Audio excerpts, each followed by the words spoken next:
Every one of these chords in the book is the funniest thing. Alright? I was trying to be quiet, but every chord I'm playing is in the book, y'all. So A, F minor, F major, add 2. Whether high bass, low bass, whatever we're going to do. B flat. I'm using the sus4 and the F sus4 and the B flat chord. Then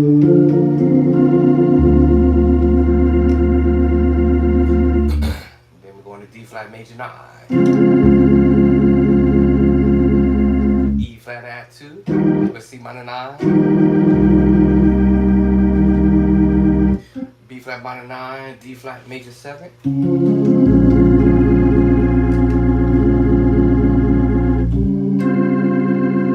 A major, this is a D flat major 7 with the flat 5. With bass line is A7, sharp 9, sharp 5.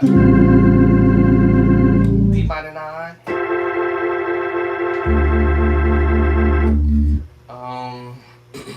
This can be F. Let me see. F major, flat 5. F major. Let me see who we want to say. Actually, F minor 7 with a flat 5. F minor 7 flat 5. But because we're going to D flat bass line, is a D flat major 9 with the flat 5.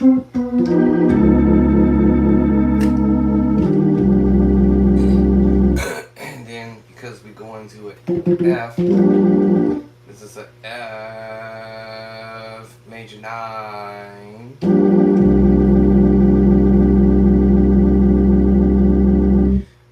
Because we're on the C bass line, it makes us play the minor 9, C minor 9. And we're kind of resolving this down.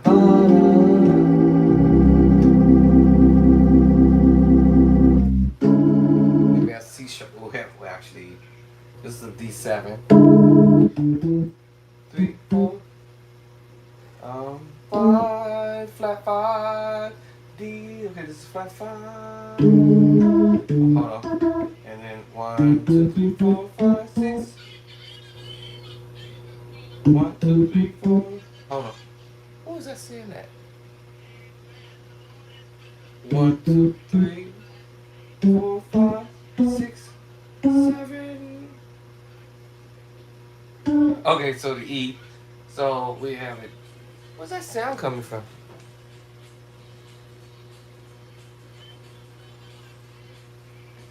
Where's that sound coming from?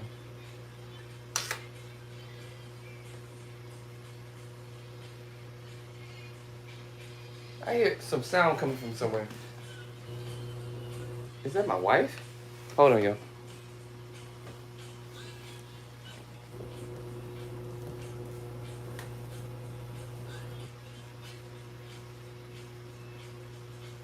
Oh.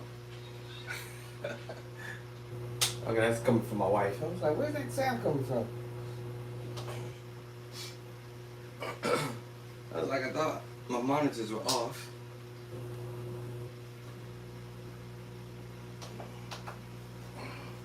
Okay. Now my monitors is on. I was like, wait a minute. Like, I can hear background. Somebody playing. I don't know what you come to do. I don't know where that sound coming from. Sorry about that, y'all. My wife in there listening to something. Now I forgot what I was talking about now. But anyway, every chord I'm playing, it's I've written it in the book, and so musicians are playing different things. I can pick out the chords. As y'all see that I was working with the C69 sharp 11.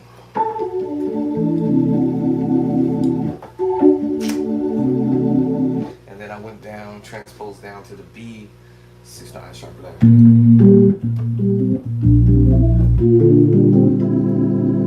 So, and a B flat 69, sharp 11. This makes me familiarize with chords. That's the reason why I put the chords in the book. For every musician that we must have these chords. If you don't have them, forget it. You're not going to catch on to what's going on. But get the book and you'll see what I mean. So when I pop something on, I'm going to hear them chords. And I'm going to know them chords because I practiced those chords. And that I'm sharing the chords back with you guys. So get your copy at Amazon. For those who are looking for the book, it's at Amazon. Type in Play by Sight. Or my name, Andre Clark, A-N-D-R-E, Clark, C-L-A-R-K. And my name on the book should pop right up immediately. So yes, I was going to not do a whole lot of talking, but just demonstrate what I mean. Alright, so let me go to YouTuber. I guess I just slide over to YouTube for a minute. And I'll be able to pick these chords out because I transcribed them. And now I have most of them memorized. Alright, so you can't sneak no chords past me. Good luck. Well, maybe you probably can still.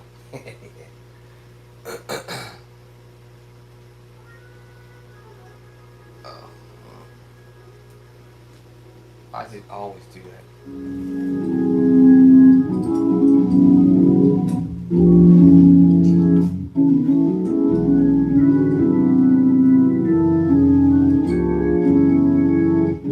Here it comes. Here it goes.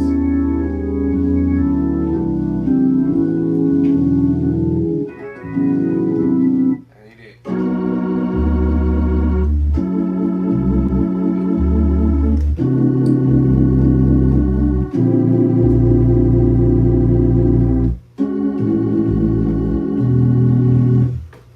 See, I'll find it because I've transcribed chords. All I did was open up the book and play some chords, right? Open up the book. Don't matter what chapter you go to. It just fell right straight to it.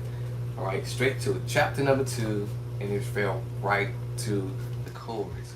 So as soon as I practice the chords, you know what I mean? Transpose them.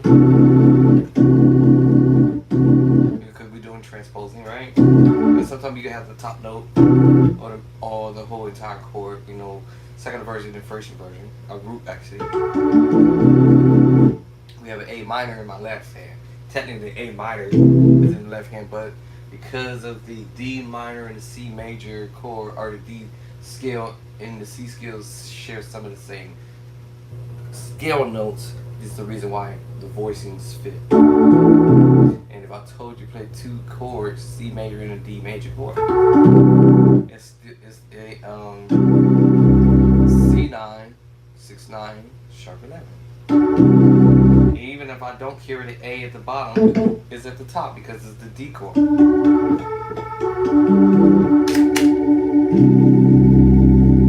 if I go ahead and hear the A on the bottom, it's just me doing inversion of the D major chord or the A minor chord and the C major chord at the same time. And remember, B flat is the same thing. I'm carrying the B flat major chord as well as the minor chord. Same scenario. Two different chords, the C major chord and the B flat major chord and the D minor chord together. It's a 3-chord movement, I call it. Or I call it combination, actually. Alright? Now, when the other guy did that, I said, okay, gotta be a chord I'm familiar with. Right, B flat with the, alright, so B flat with the first inversion, B flat, and then we doing the B flat sus2 and the F sus2. I call those combination of chords. That's within the voicing.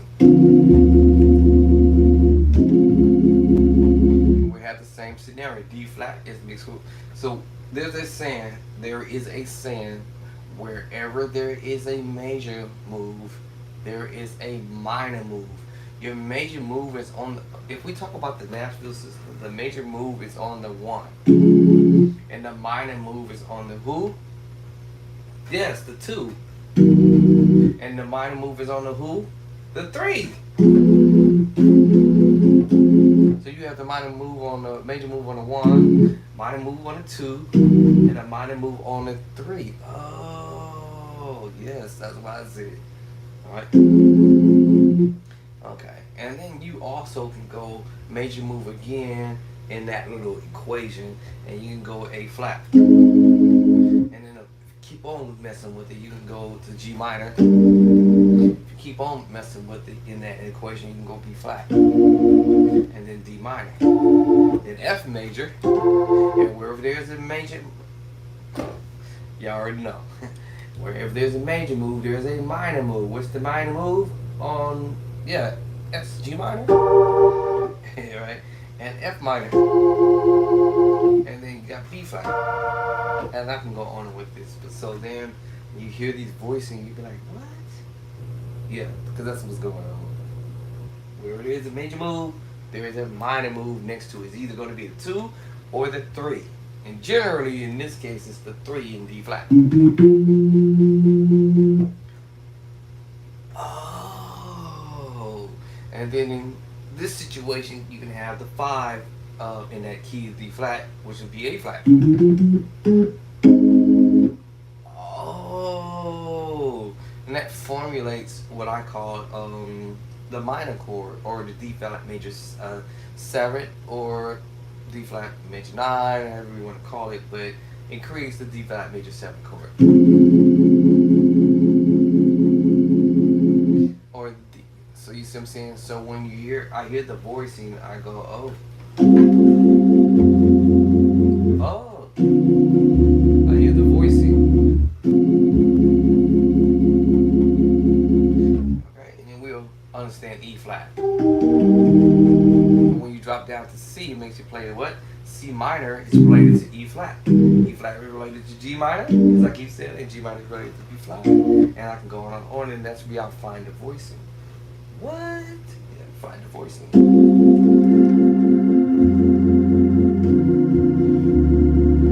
Sometimes the bass line, we follow the bass line, it kind of helps out. Well, it do help out. Because it lets you know where the musician's heading to. flat now, that chord that I mentioned earlier, which was the D flat major 7 chord. Alright, I'm just doing root, first inversion, second inversion, and third inversion. That's why we call it double up, which is, I already explained that over here in chapter number 4 in my very first edition when you learn double up chords. Chapter 2, 3, 4, 5, 6, and 7. And then chapter 8, we go to tritone. In chapter 9, now we're addressing the bigger chords moving forward, which is the major major 9 chord, which I'm about to do right now. The major 9. But then because we go into a B flat bass line, it changes the name of the chord to a B flat minor 9. Or 11 minor 9, 11. So that's one way to find the voicing.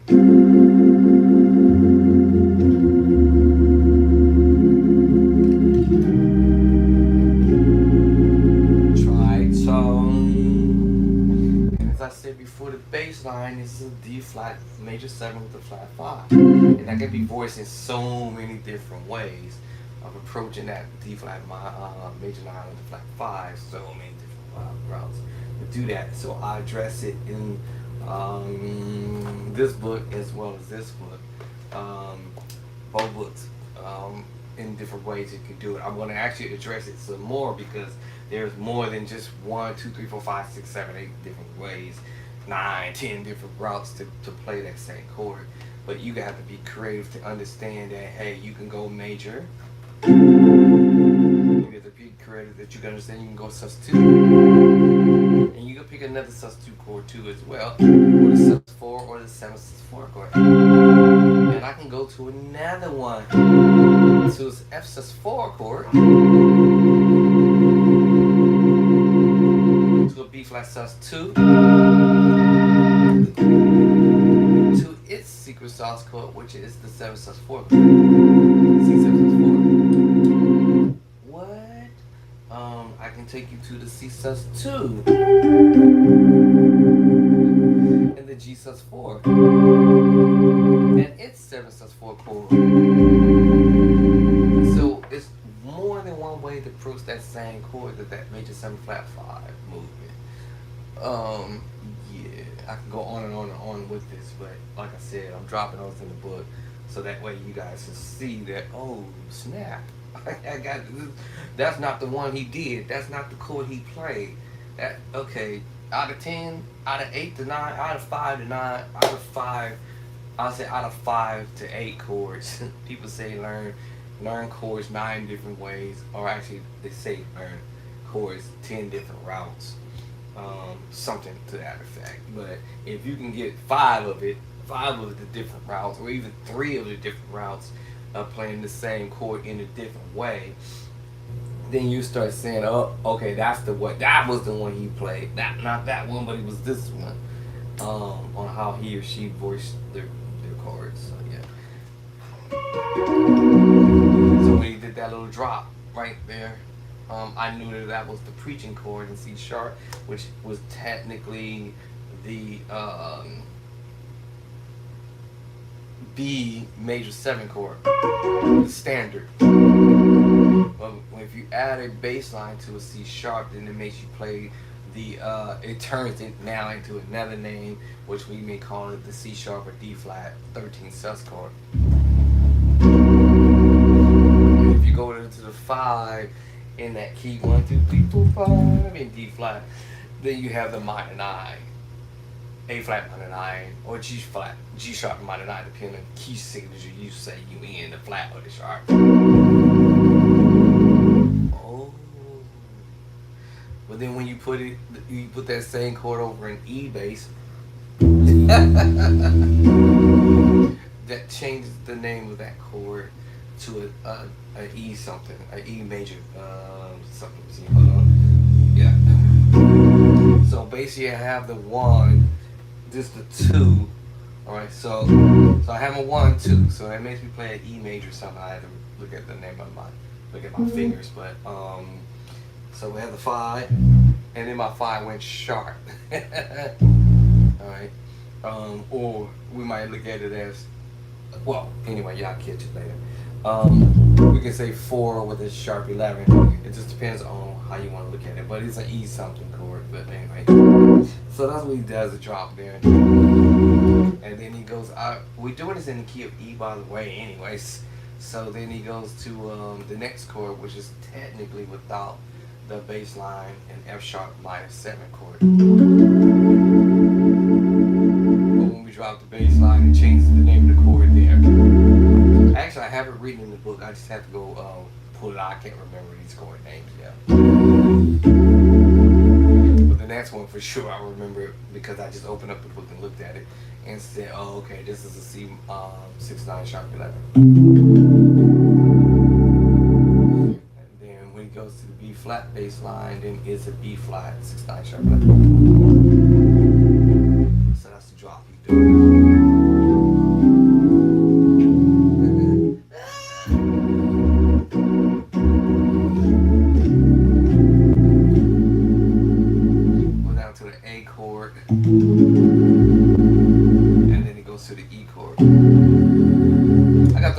Actually written in the book too, I believe. I just can't remember the name of them right now.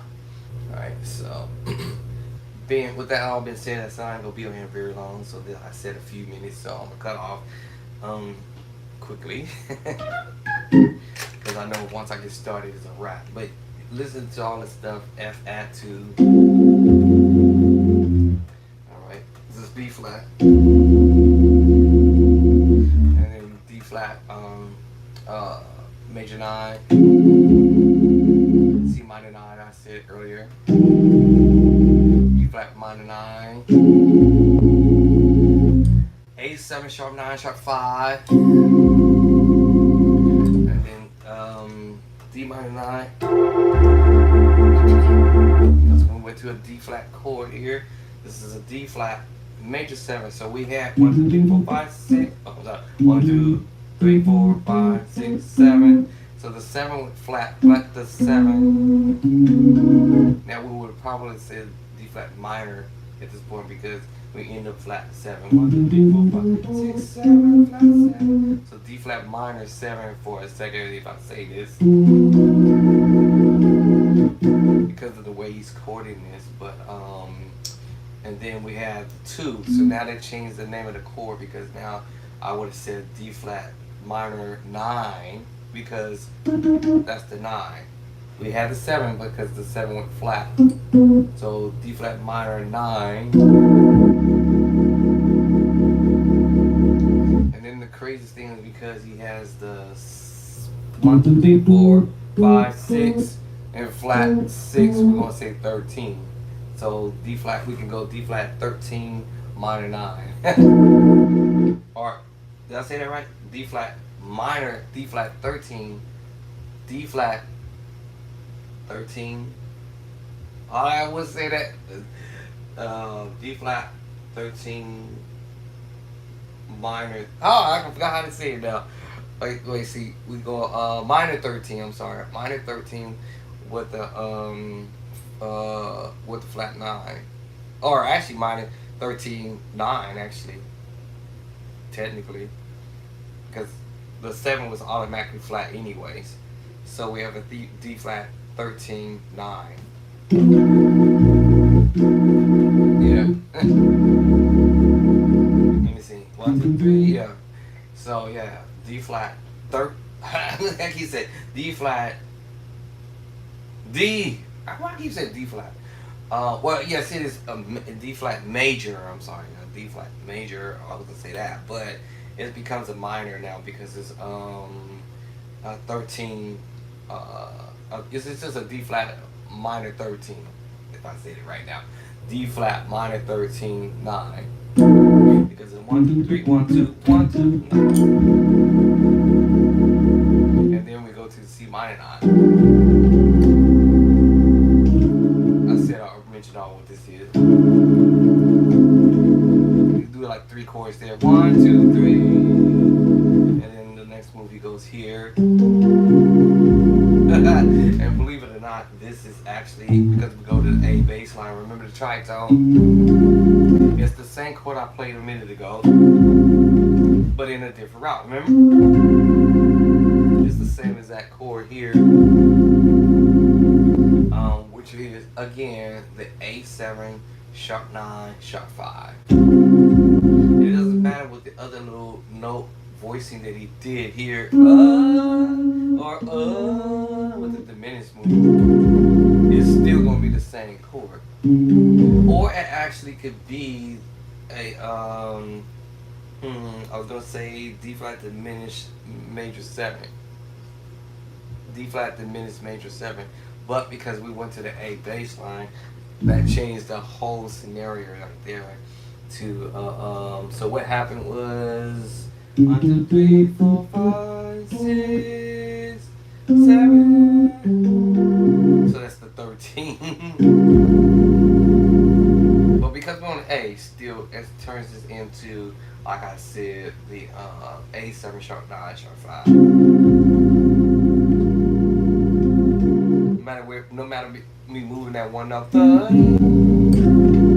like a semi-diminished move, because that's what he would have actually anyways. Because he's gonna do that. He's gonna do that thing. Because I was thinking that anyway because it was diminished.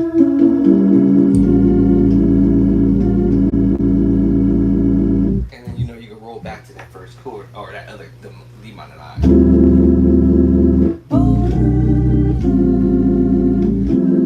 You still roll back to this.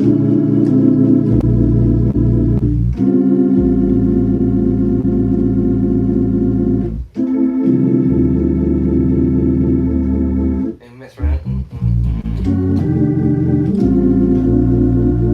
Some Devon move.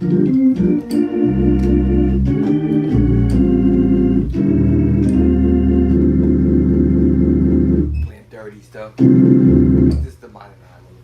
Alright, y'all, so I'm about to bounce up out here, so I ain't gonna be on here long, but so keep practicing, stay focused, stay locked in, and again, grab your book over at Play by Sight and learn, practice, learn, practice, put something in front of you every day, and lock in on it and get at it and keep at it so that you can grow musically in a short amount of time. And that's how I practice. I practice real short. I don't be taking 2, 3, 4, 5 hours to learn something. Once I put something in front of me, I scan it, I look at it, I memorize it, hopefully. If it's something I want to remember, of course. Or something that resonates with me, then I'll lock in on that thing. And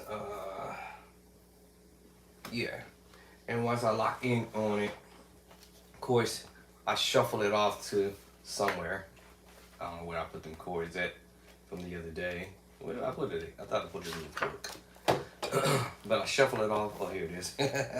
I shuffle them off over here. And that's just to say, hey, I did my project number 1, learned it. Project number 2, project number 3. But don't get me wrong, I will go back to it and keep it fresh in my mind. And then learn some more, learn another project, so I can cross off 3 of these projects that I've already finished. Once I get me my highlighter somewhere over there in the corner, and the cuts over there. So once I can see which one I think I made my way up to 13 different ideas. So let me see which one is that on the list. Actually, show me them chords. So show me them chords, bruh. So I literally finished that one already. That was number 11. So let me try to circle it. I gotta get my highlighter over here. So that's one of them. Did I write down the other ones? So what was my other 2? Hold on, let me bring out the other 2 so I can write it down. So I can say this is my accomplishment that I finished. So that was this one. Show me them chords. Blah. And then I did this is my own little project that I do, right? Stuff that I've written myself to learn how to do.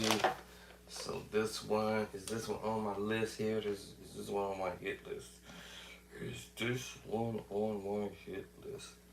So project number 5. Let me start because I gotta figure out which one it is. So project number 5 is this.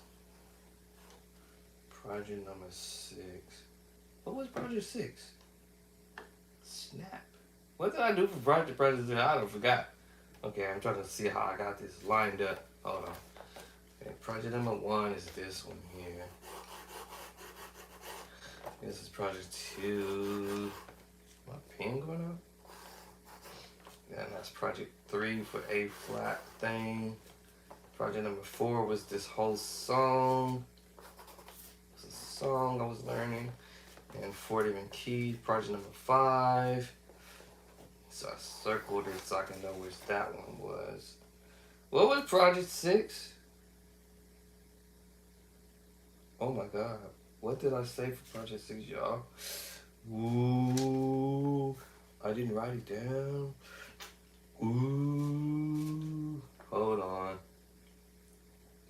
What did I write for project 6? Snap. I don't remember what I said. What did I do? Oh my goodness. What was project 6? Okay, I got project number 7. And that was that Terrence guy. Oh, Terrence guy did 2 of them. Oh, and that's now I saw his name. So I wrote his name down. So he did 2 videos that I was gonna mess with, which I did actually mess with that, both of them actually. So this one is Terrence thing. That was the one I just was messing with. Technically, I'm almost finished with it. So let me put his name right here. Terrence Jewel. Alright, that's what it was. That was that first video. I'm gonna call it video number 1. Video number 1. And then this one was video number 2. Video numero uno dos. Alright, so that's what it was. Ooh, y'all better be glad I remembered. Alright, so that was project 6. And then the number 7 one, I didn't touch it yet. I did do a little bit, and yeah, that was definitely gonna be challenging. That's 7. Project number 8. What in the snap did I do with your? What was project 8?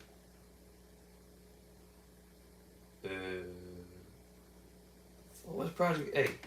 I can't even understand my own writing here. What am I saying here?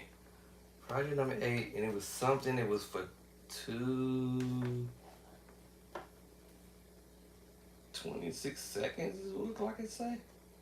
I don't remember what I did for project 8. That's terrible. Maybe it was another video of Terrence. I think it might have been another one. I'm guessing. Let me put a question mark there because I can't remember what that. I think it was. I think it was 3 videos that I was gonna tamper with the same guy. So it looks like because I made an arrow, so I'm assuming project number 8 is the same guy that I'm messing with, something that he was doing. I think. Because it was 3 videos that I think I pulled that I said, let me see what's up with this. See if I can actually learn what he's doing. And then project number 9, Mike Burrell. That's when he did that. More than anything, y'all remember? Hold on, wait a minute. Project number 8 must be the Mike Burrell thing. There was 2 videos Mike Burrell did. I think this is the Mike Burrell thing. Hold on, y'all. I think this is not Terrence. Scratch that. I think this was Mike Burrell. I was 2 videos I was messing with from Mike Burrell. So let me correct that. My memory's coming back. I'm an OG trying to remember all this stuff. Alright, and then number 9 was Mike Burrell again. So it was 2 videos, and I can't remember what the other video was, what Mike Burrell did. I was messing with it. I was like, I gotta look at it to see what it is, because I can't remember it. Alright, now, project number 10 is, I don't remember this dude's name. Let me see if I can pull his name up, because I don't even actually know if he even said what his name was. What did he, let me see. Was that on YouTube? I think that was on YouTube. It was that organ thing. I don't remember the dude saying what his name was. Let me see. When I find it, I know it was something about every mountain something. Every mountain. Do, oh, yeah, you break. Let me see. Um, I don't think he ever said what his name was. And the question is, I gotta go find it in the history now because now I don't remember where I listed it. I just pulled it up out of the hat the other day when I was on here. So let me see. At least I know that that was that song. I forgot to put every in front of it. I just wrote mountain. Alright, so that was every mountain. That was Oregon. That was the Oregon thing. I started it. Alright, so at least I'm gonna circle that. That's number 10. Alright, number 11 was the one I told y'all about. Show me them chords. Show me them chords, bruh. Alright, so now number 12 is gonna be these two right here. That's me. Alright, so 11. So that was 11. So that'd be 12, right? Number 12. 12 and 13. 12 and 13. I usually what I do, y'all, I get it up to like about 18 different ideas.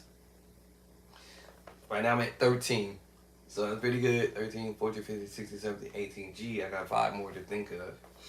5 more ideas to think of that's gonna help my plan move up.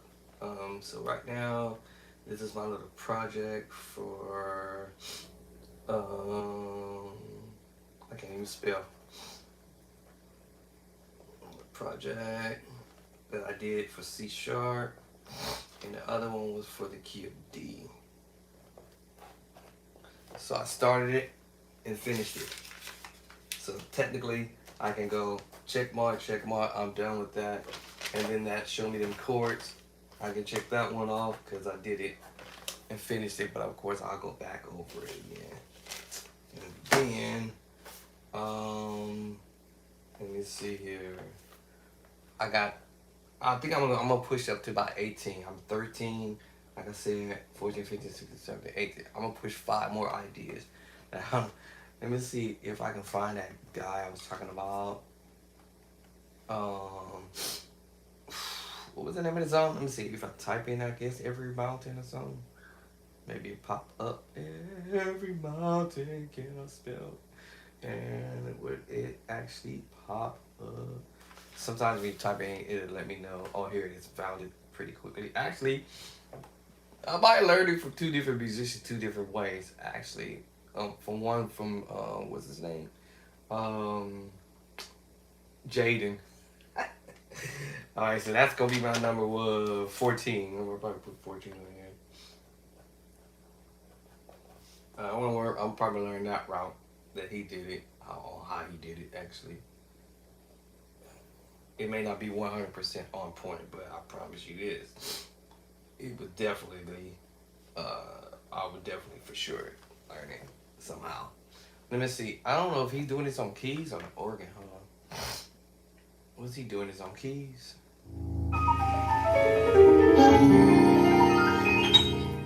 Alright.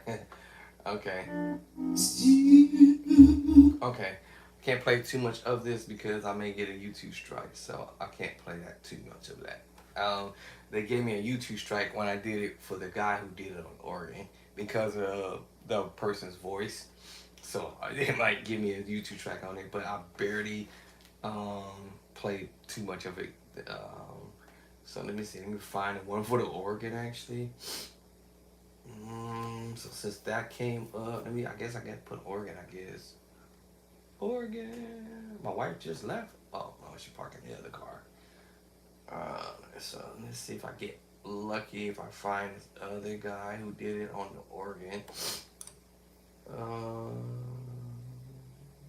see. So many people did it, actually. Another young cat did it. I think he did this on the keys. So. There it is right here. It was a part 1 and a 2. Matter of fact, let me write that down.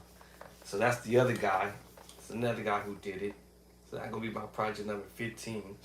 So he did a part 1 and a part 2.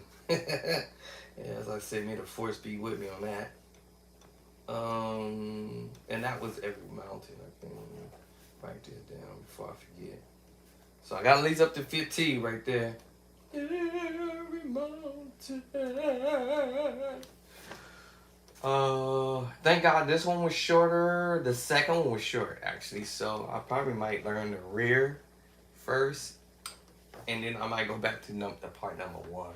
Now I don't know this guy. Oh, his name is Josh. Oh, okay, got his name right there. So let me jot down this guy named Josh. All right, Josh Orr. I think Josh Orr brother must play the keyboard because that dude was dope. And I forgot his first name. So now I found his name. So let's see. This is the part 2.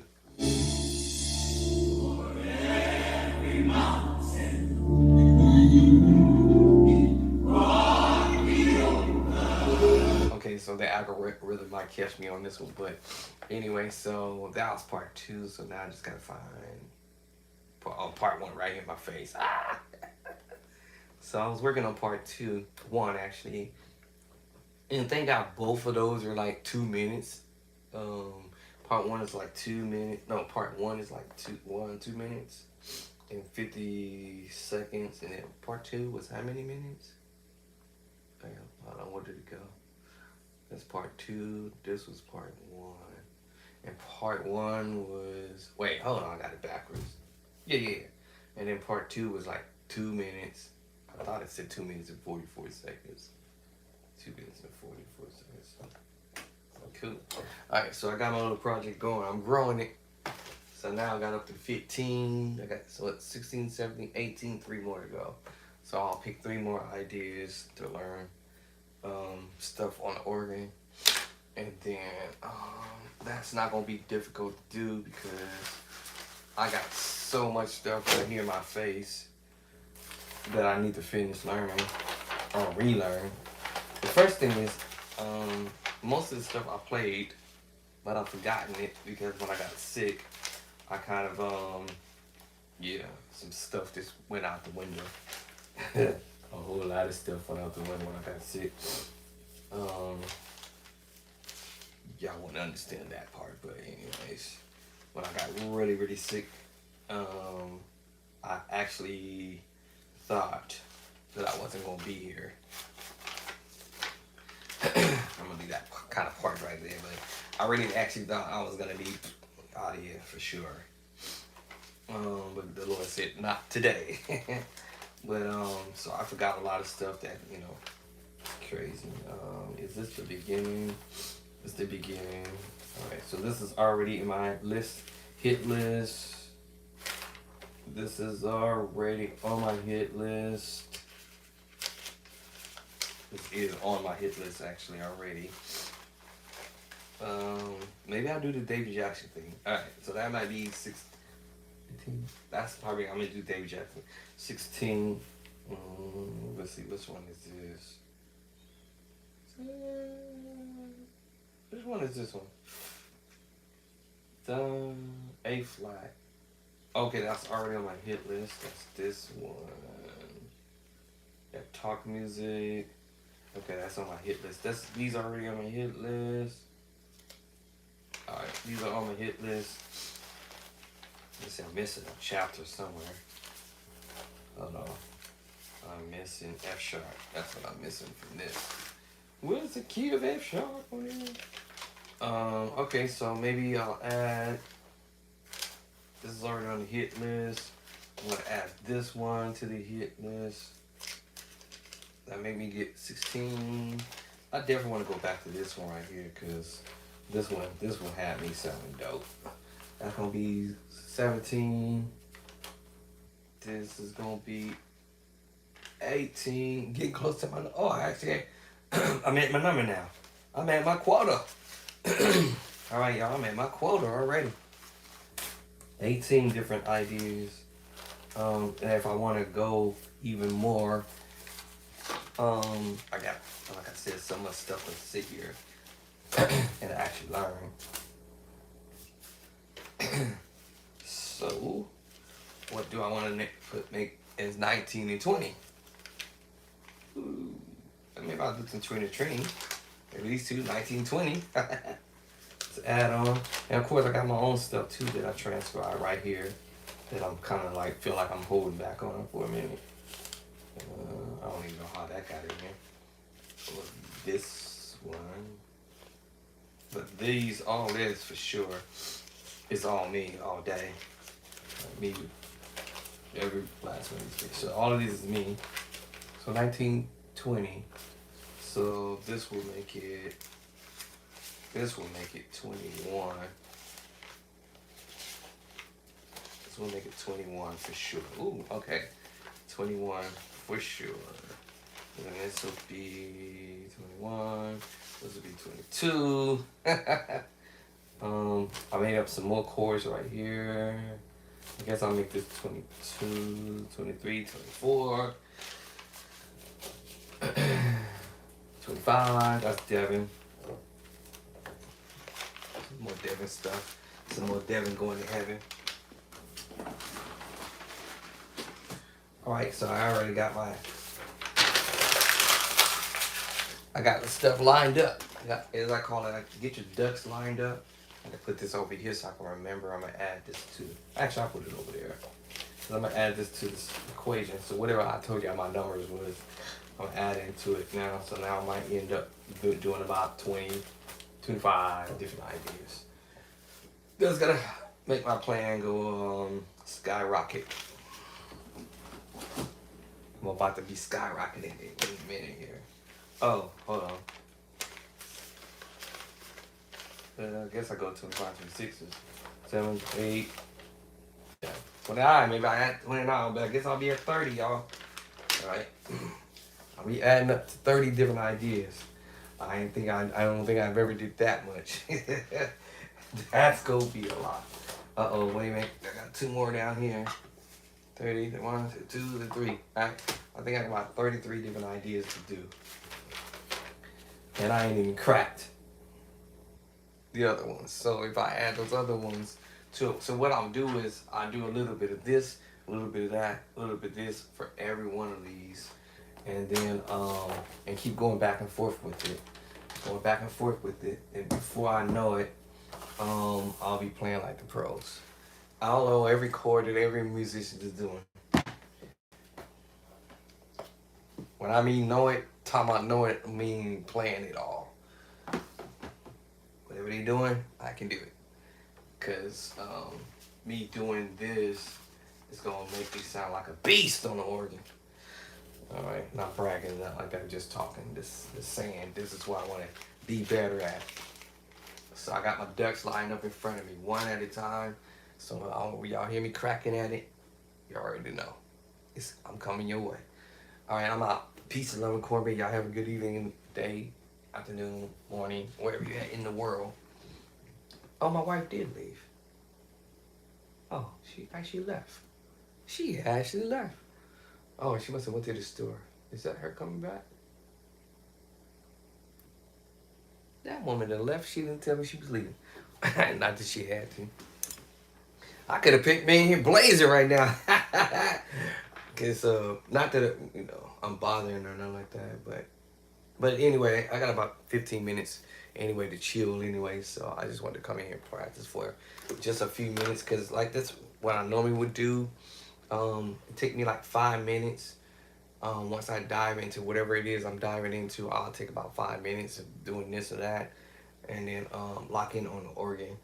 Then I'm gonna go back over here to the keyboard and lock back in on the keyboard. My game plan is do a little bit here on the organ, go to the keyboard, do a little bit over there, come back over here, do a little bit over here, go back over there and do a little bit more, come back over here and just kind of just do this back and forth thing. But the organ is my thing, so it's like I might spend more time on the organ than I would be on the keyboard, because keyboard is not my thing. But that's where I built most of my chords from, is sitting down at the keyboard before I even come to the organ, which is kind of seems backwards. But you would say, hey, sit at the organ and learn stuff on the organ, but I actually build chords from the keyboard, and then I come to the organ and do it and be like, oh, okay, all right, that really worked out.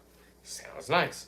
So I'm out, y'all. Peace, love, and cornbread. Y'all have a good day and pray for me that I continue to get well, get better, feel better. I felt kind of terrible a little bit today.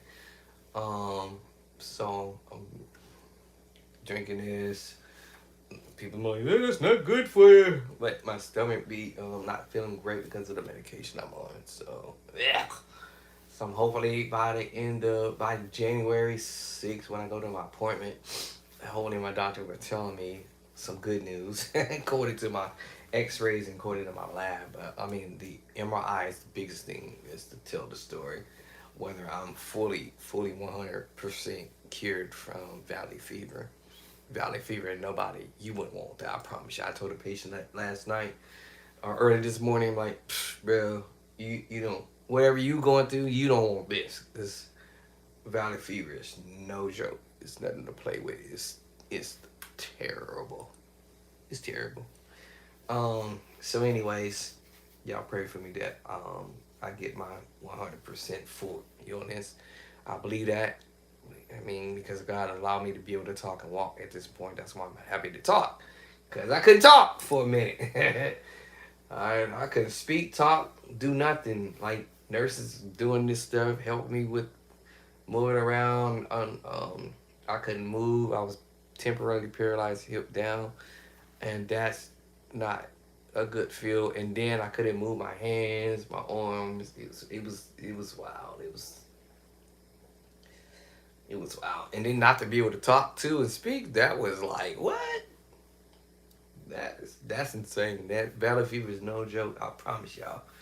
I promise you, I wouldn't wish that on my worst enemies if I ever had any. But I don't think I have no enemies because I don't make enemies. But if I do have any out there, I'm sorry, but don't get valley fever. I promise you.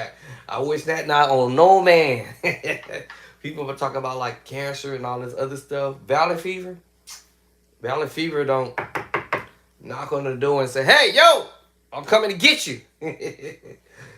You might have these other infections or other type of disease that come and they kind of like, "Hey, I'm here."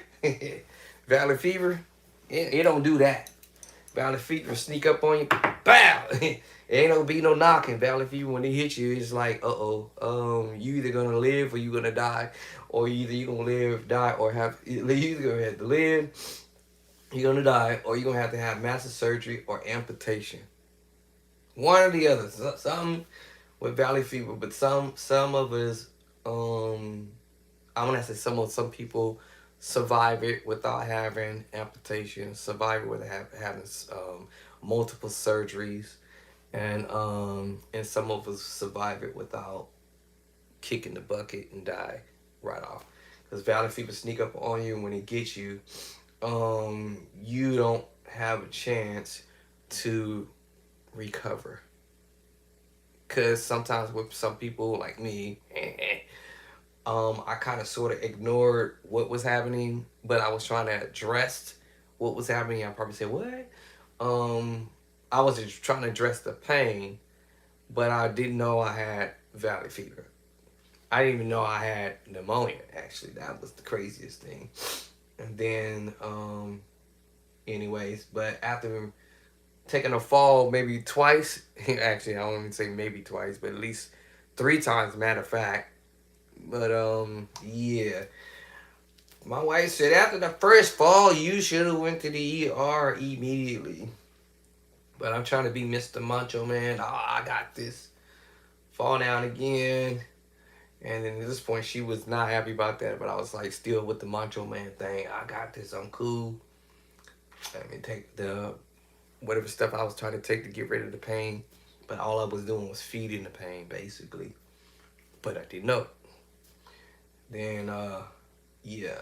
And then ultimately ended up going to the hospital when I couldn't take the pain no more after almost, shoot, it wasn't even 24 hours. It was like 18. I think after 16, 17, 18 hours, then it was, then that's when I was like, okay, this, this is probably going to kill me today. I was pretty much going to be dying at this point because that's what I felt like. Matter of fact, when I first fell down, my wife looked at me like, "What? What's going on?" And then the second time when I fell, like seconds right after that, and then I looked up at her, and then I was like, um, "Goodbye, I'm leaving." It was crazy. That's how I felt. It was you feel like you was just, and then of course she started praying. Of course, you know, calling missionary Clark. She started praying. The devil is alive. Slapping me with some oil. You ain't leaving here right now. Missionary Clark. My wife started praying. She didn't play. She was like, "Hold on, bro. Not today. You not leaving me today, sir. Not today, Bishop Drayson Clark. You're not leaving me today." She still had some tears in her eyes, but she got that holy oil and started slapping with it. Pow, pow, pow. Come on back. Um, I know it sounds funny to laugh about it, but that was serious. And then I still didn't go to the hospital, y'all. I know I'm telling on myself, but I still didn't go. I just figured that and let me continue to keep trying some other methodologies, whatever that we come up with in our minds for what we can come up with, and then I tried all of that, and then at the end, it was started to become midnight, and so this all happened on a Thursday, by the way, Thursday morning, all the whole day until midnight, till I couldn't, it wouldn't let me sleep. I could not sleep, eat, nothing. I was like, okay, fever, chills. That was so annoying. That was the probably the most annoying, and the pain. The chill, the pain, and the pain for sure. And the chills and the fever was the most annoying thing for me. And then that's when I knew that okay, this is probably gonna be the end if I don't go to the hospital. So I got up with every little last energy I had left in my body, and I mean the very last left of energy, and I got in my car and made it to the ER, and they were all looking at me like, bro. My wife couldn't come because she was still asleep. Actually, she knew I was leaving, but I told her, don't worry about it. Oh, Mr. Muncho, man. But I made it there, EKG and all that stuff, and it was like, bro, we got to take you to the, you got to go to the room. You got to go to the room. At this point, I ain't going to lie, I actually felt myself declining really, really fast, real quick, like I was crashing. So he was like rushing me to the back. I was like, man, okay, this. And then you land on the thing on the gurney, and you just see like the room flashing by you as you go into the room. It was weird. It was crazy. Just like y'all would see it in the movie, like somebody's really crashing and they finna just code out. That's how I was feeling. I was like, oh, yeah, okay, this is the end right here. Anyway, so medicated me, did all this stuff, and then they tested me, and I said, hey, you know what? I think I might have pneumonia, so that's what they tested me for, and I actually had it, but they didn't know I had valley fever at the same time, so they treated me for that. Went home, and then the same day, and then on Friday, and then it was like, hey, yo, well, I guess they called my wife and told her I needed to come back ASAP. Like now, by this time, it's like 4:30, 5 o'clock, and I'm like, I'm so dead to the point that I couldn't even move. I was in pain. The only way they're gonna come and get your bow, they're gonna have to get the ambulance coming, but I won't want no ambulance coming to get me. So I ended up surviving, as I should say, that macho man kicking in. I ended up surviving the whole night, um, but in massive pain the whole time. But I try to do the mind over matter. Y'all know that. Y'all anybody know what that means? And then I ended up calling the hospital and spoke to the doctor with the last little breath I still had in me. And he was like, man, where you at? You need to get here. That doctor stayed the whole night all the way to the next day waiting for me to come back. And he was a little upset, but I ended up coming back toward the evening afternoon. I couldn't get up, y'all. I was like literally like stuck to the bed with massive pain. It was terrible. Anyway, so I finally made it through that afternoon. As soon as I got there, I could feel myself dying. It's like I was like, whoo, and I told my wife, I said, I feel weird, I feel strange, something is happening, and she's like, what are you talking about? What are you talking about? And I started feeling like I was just passing out, and then they rushed me in the back, and then all I can remember is them taking me up to a room, and next thing I know, I'm on the second floor ICU. I was like, oh, I wake up, I'm like, jeez, I'm in ICU. That's not a good feel. That's my second time they had to hospitalize me, so yeah. All right, y'all. Peace, love, and cornbread. I gotta go. I'll touch y'all later because I don't want to get all emotional with this, but it's don't get valley fever. Or somebody, another patient asked me last night, this morning. So how do you not get valley fever? I said stop breathing. That's the only thing. No, I didn't answer, but she said, "What you? It's from the soil, y'all. That's where it's from. The soil. If the soil is not treated, you breathing it. It's here in the Contra Costa County. I know the CDC doesn't announce it as much, but y'all better type it up, Google it, whatever. And some symptoms, some people may have it and don't know they have it. The only way you find out if you have it, you have to go get your labs done, and then they will be able to, your doctor or whoever will be able to tell you you have it. It can be treated and treated early if you have it. If you don't, if you have it and then it turn around later on and hit you, some of us gonna hit us harder, and some of us may not hit us as hard. Some of us might even just drop dead and that's it. Um, yeah, yeah, is you just you know, yeah, you gonna drop dead.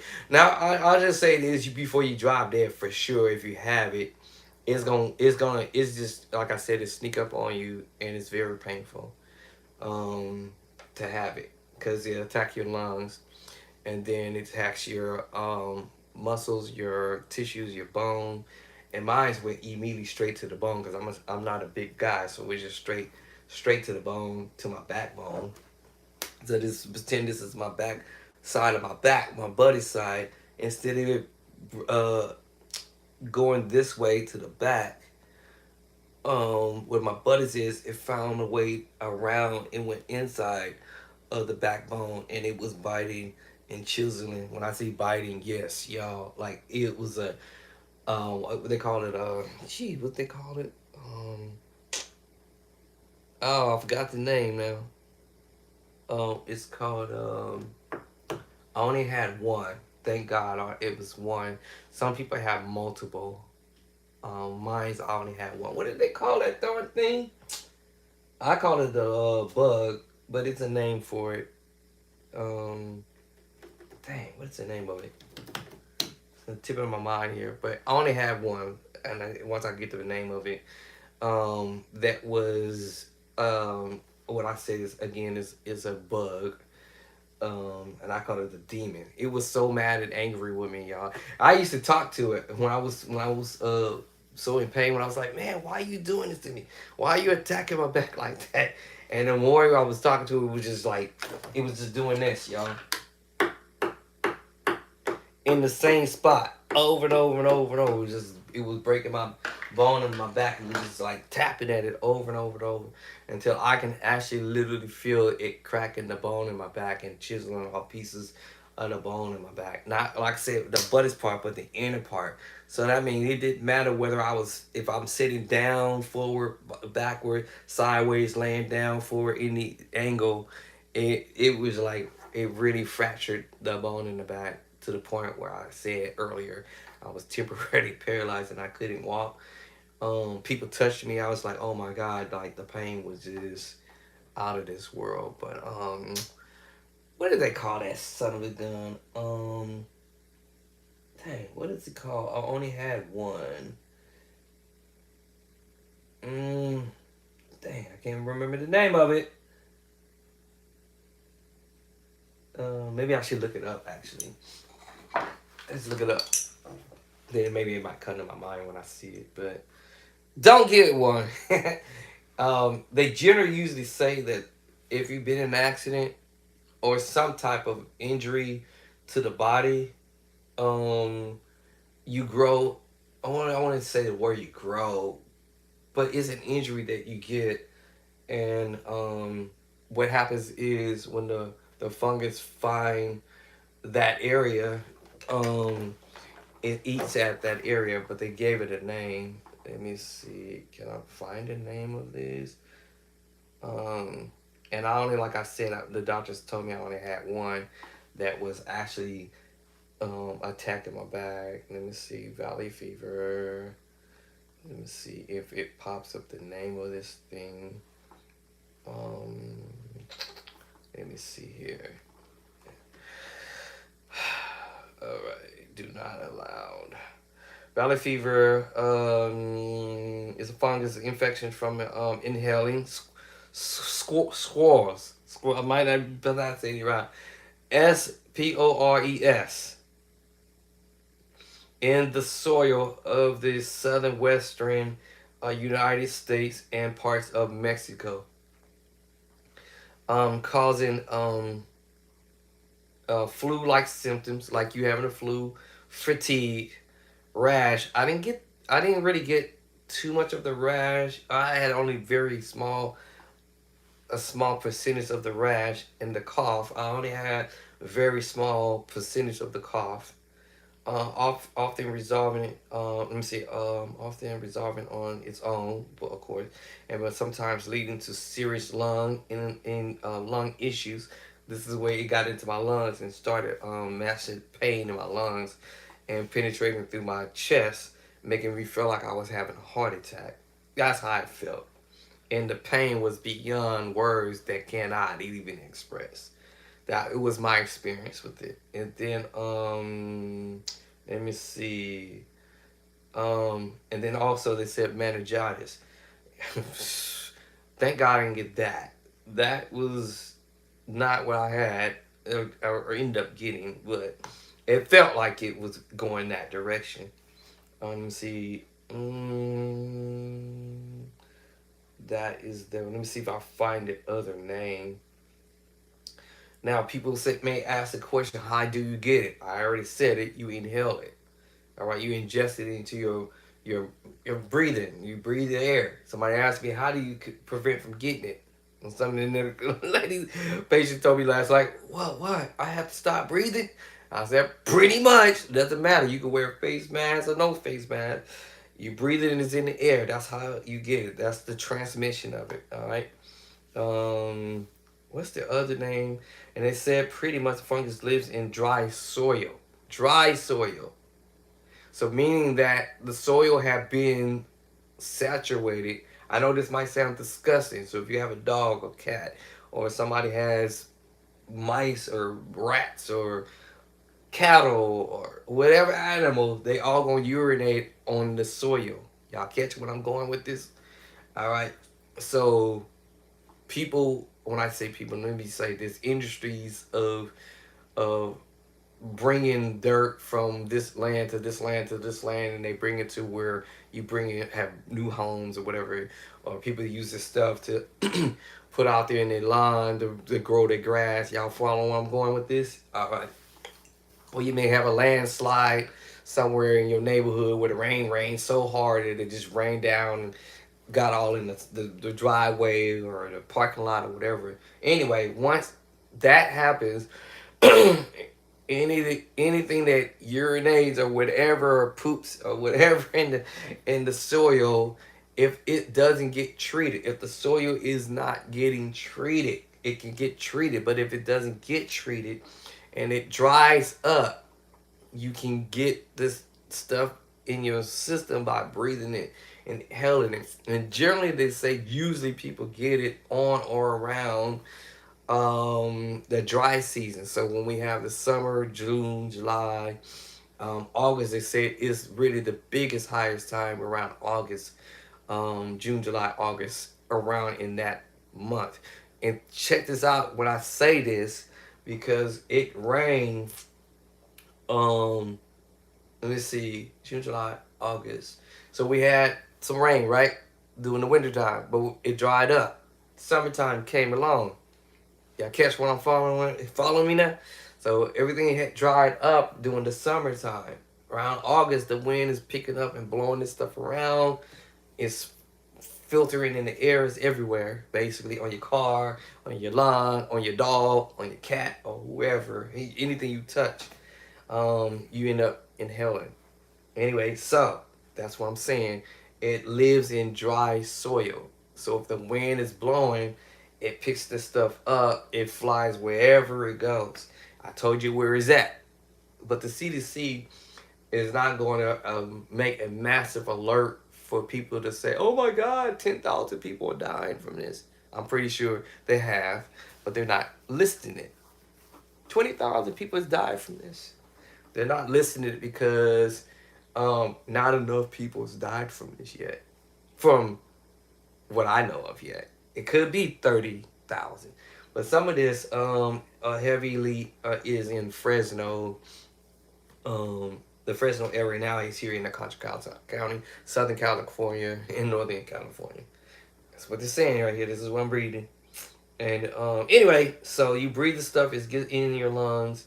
You inhale it, it's airborne. But it's not, you can't get it from me. I can't blow on you and you get valley fever. That's not how this works. Valley fever doesn't work where I come and hug you and kiss you. I ain't kissing no lady, no guys, but come and hug and kiss on a chick or something like that. No, breathe or sneeze on you. No, that's not how you get it. COVID was like that, but not this. This I told you, sneak up on you. It's in your lungs. It's already in your body. You just don't know it, and it's dormant and it's sitting there until either you have a low immunity, something may happen or whatever, and then that's when it pops out and just take over.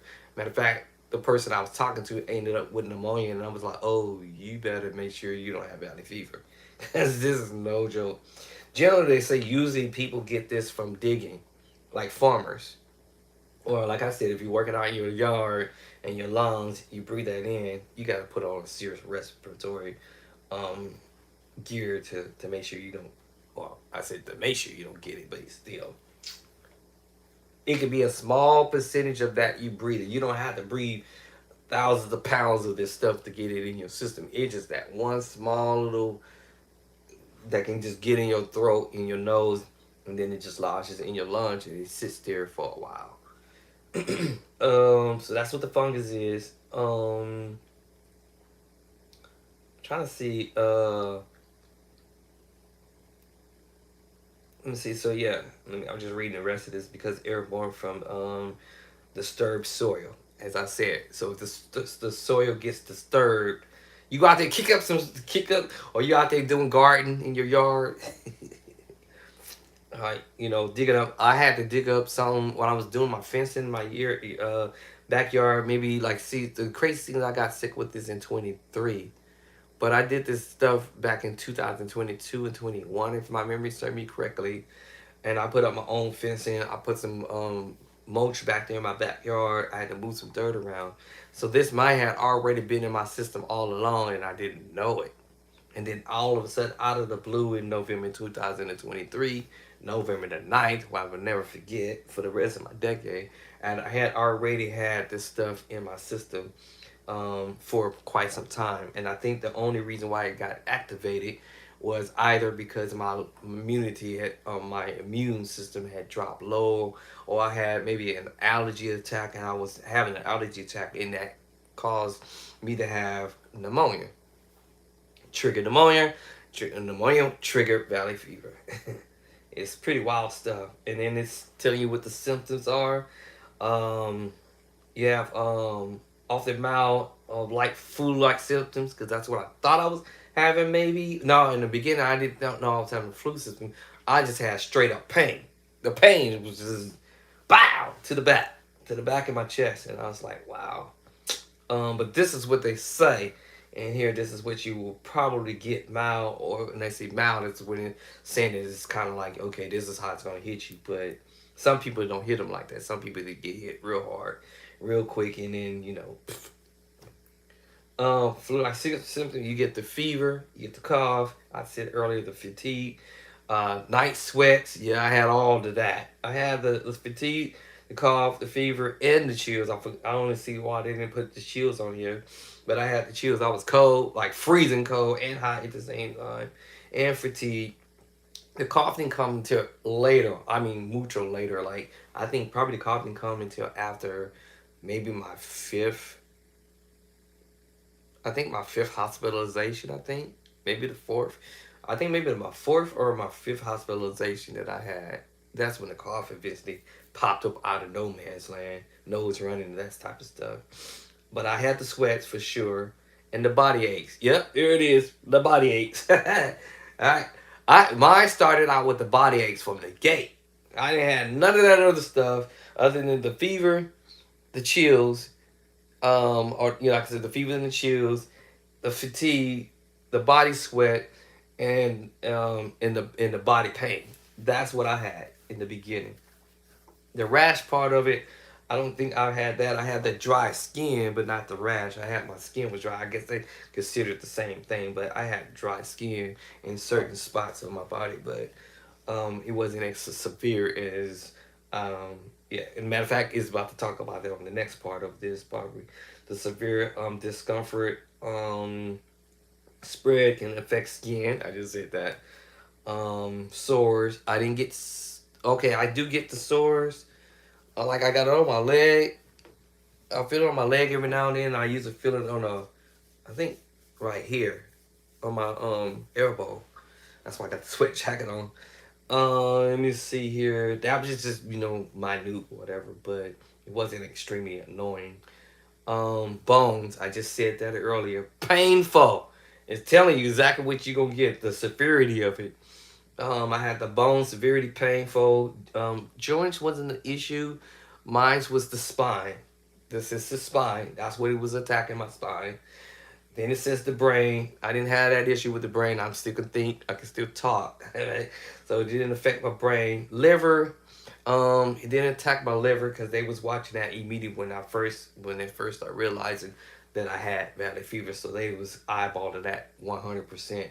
So my liver didn't get attacked and nothing like that. Other organs, and see, causing more serious symptoms like unexplained weight loss. Yep, unexplained weight loss. I lost like 10 pounds.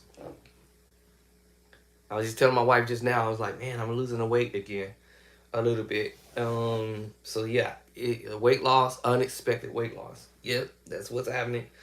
And then swollen joints, I didn't really have that as much.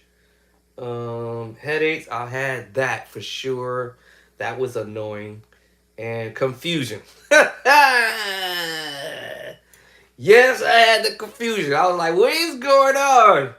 Yep, they had that for sure. Like I didn't know if I was coming or going. That for sure. I promise y'all that. That confusion was crazy. Headaches, yeah, those are the ones I had. That's how I had it. But some of the other stuff I didn't have. Let me see. Frequent mistakes of biological pneumonia. So yeah, bacterial pneumonia. I told you that's what I had. That. In other words, they saying valley fever and pneumonia can be easily mistaken because when the doctor diagnosed me, all right, did the labs, that was the first thing he said. Hey, you have pneumonia. Period. I'm like, oh, okay. We gonna treat this and we gonna get this out the way. That's what they treated me for the first time, and and then turn around. He realized, wait a minute, after he discharged me, sent me home. He realized, or I guess his boss, the doctor's boss, told him, hey, yo, did you just let this guy go home? This guy's lungs is filled fully with pneumonia. You got to come back ASAP. And that's when they hospitalized me the first time. All right, and then of course I was in the hospital for 4 days or whatever. So yeah, so that's what it says. Frequently mistaken, right, for bacterial pneumonia, right? Because they couldn't say that I had valley fever because the doctor didn't know that I actually had both of them. So yes, pneumonia can trigger valley fever, or valley fever can trigger pneumonia. They both, from my gathering, they work together actually. That's why I was like, when I told the patient the other night, I was like, yo, you better tell them to give you a and give you a blood lab to make sure you don't have. So anyway, so those are the things. Treatments cost often now as far as the treatment is concerned, with the valley fever too. Woo, woo, woo, woo. Yeah. They say up to 3 to 6 months. Y'all obviously could tell, as I said, 3 to 6 months out the window. But they say in the beginning they want to treat you for 3 to 6 months with this medication, whether it's through oral medication in the beginning, because the harsh medication is the one that actually, in my opinion, it will kill you basically. So it's kind of like we give you the oil medication, you're gonna suffer still. If we give you the other medication they put in your on, the IV medication is gonna be extra stronger, and it will do this, it will do that. And I was like, so I went with, of course, with the oral medication in the beginning, and then suddenly February 2024, halfway in the month that month, I went back to work like nothing ever happened. And then August 16, 2024, then it stopped messing with my side, right, my lungs, and then it found another spot to go to my spine. As I was reading from earlier, how it can go from one area to the other and flip on you in a minute. But that's what happened. So it went to my back and started eating on the bone of my back, and then that changed the whole game.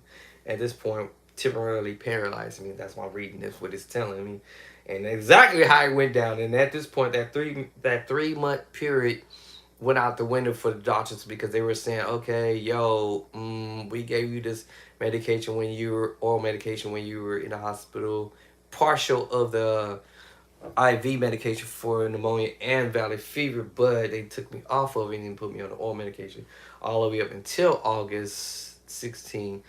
And because that 3 month or that 6 month period, I got worse, or actually something jumped off where that the fungus found another spot in my body to attack. So now it was a couple of months before they could decide, hey, listen, we need to attack this aggressively with the other medication that I didn't want, or they actually didn't want to give me because of my weight at that time. But because that valley fever was so aggressive, as I told you, I was talking to it. Like, man, why? I was like, man, you hate me? Like, this medication was like, yeah, I'm getting you, bro. I'm getting you every day, all day long, 24/7, nonstop. And I was like, oh my God. So yeah. So that's when the doctor was like, yo, you losing weight. The medication we're giving you ain't working. We gonna have to give you that. I call it the chemotherapy type of medication, which is pretty much closer to the stuff that they give you to get this bad boy under control. And as soon as they gave it to me, I promise y'all, this thing was running. I could feel it running up my back and forth, attacking, trying to find another spot to get away from the medication. It was like running. I was like, it was mad as L. When I said mad as L, I said ELL. Y'all know, put the other word in front of it, but it was so angry and mad. Like, it was like, bro, it was like it was running. We was just like trying to find another spot to eat away, and then it just kept going back to the same spot, trying to break that bone to get inside of my bone. And then that meant I would have to end up having surgery. It was been all bad. But they just aggressively kept giving me that medication. I had to take it at the house. I had to take it back at the hospital. But I was supposed to be on it this year for 3 to 6, and I couldn't survive 2.5. And I was like, y'all have to, yeah, y'all, well, actually, family members had to say, y'all got to take me off of that, because that's actually about to make me die, basically, because I was losing weight real fast. You lose weight real fast, and on top of that, not eating, they say, like when people don't eat, and can't hold your food down, at some point, they're either going to try to put a tube in you, and then that don't work. Y'all already know the rest is pretty much history. You out of here. So they gave me a different medication toward the end, and said, okay, we're going to watch you, keep you in the hospital for like 2 weeks, and then see what happens. So far right now, praise the Lord. Thank God, survived it after what, let me see, March, April, May, June, July, August, September, October, November, and we're in the month of December. So far I'm surviving it right now with the medication they gave me right now. I got to go, y'all. Catch y'all later. Peace and love and cornbread. So y'all have a good one. And if someone say take care of yourself, if you feel some type of way, go see the doc. Don't hesitate, cause I promise you, if you do, you might not make it. Deuces.